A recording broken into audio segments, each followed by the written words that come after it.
April of 2018, Durham, North Carolina became the first city in the United States of America to boycott police trainings with Israel. While Durham police are prevented from participating in military-style training with any foreign country, including Israel, they are only prevented from police exchanges of other types, specifically with Israel. That does single out Israel from the rest of the world. It then goes on to say, and this is amazing, the police exchanges that they're talking about provide a platform for Israel to teach American police, and I'm quoting now, the worst practices, including extrajudicial executions, shoot-to-kill policies, racial profiling, mass spying and surveillance, deportation and detention, and violent suppression of political dissent. There's no proof that any police brutality in the U.S. is linked to any training in Israel. More, here we discovered Chief Davis's letter to the Durham Council. My training experience in Israel has nothing to do with terrorism, military tactics, or the use of or exposure to military equipment.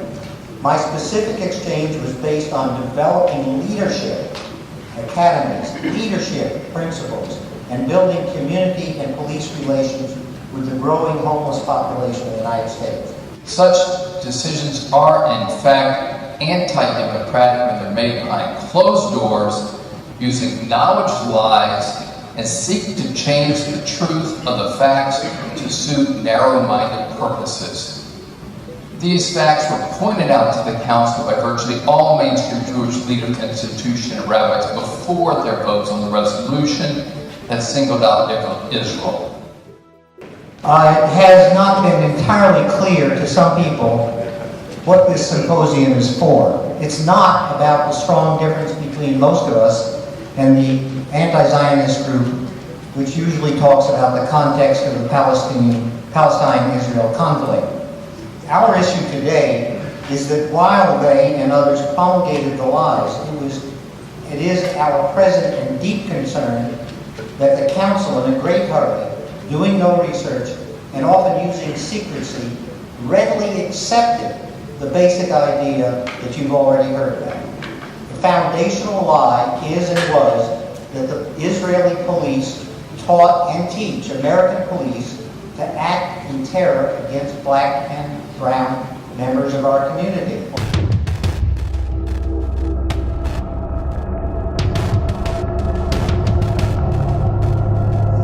This action did not happen in a vacuum.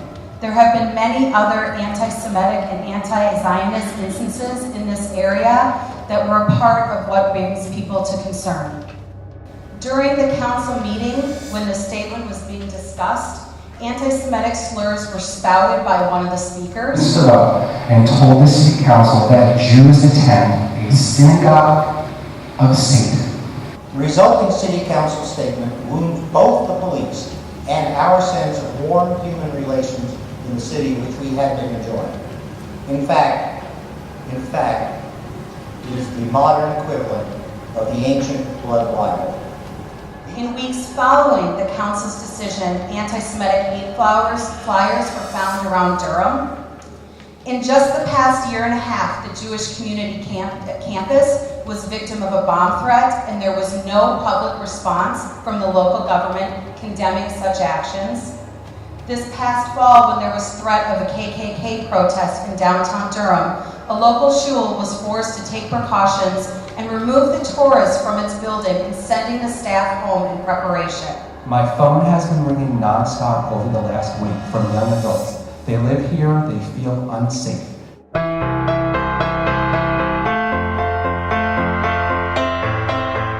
As an ex-police sergeant, now community leader, I want the department of my city to be equipped with every skill set and resource available to them. I commend and applaud Chief Davis for being proactive in this area. If I were still an officer, I would be privileged to work under her leadership. For the leaders of our great city to vilify a proposed program and demonize the people based upon the location of where a program is being offered is an egregious use of power and is not reflective of what we expect from those who lead this city called Durham.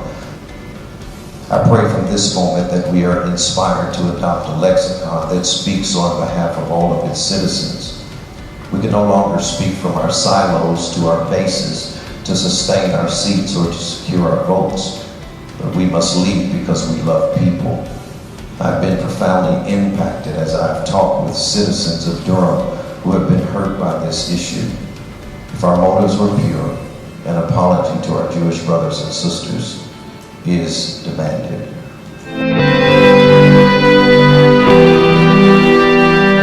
Using the federal government or the state government has been proffered as a possibility, and we are waiting to hear from a couple of law firms about that. The next step, in a way, is to get a better relationship with the council. They didn't talk to the mainstream groups, they talked to others. They didn't consult the Federation. We're going to ask them to engage in conversations with the council that should lead to more research, and we're going to ask that they ask the council to do more research. Assuming that the HRC agrees with the thrust of our concerns, we will then ask them to issue a recommendation that the City Council statement should be rescinded.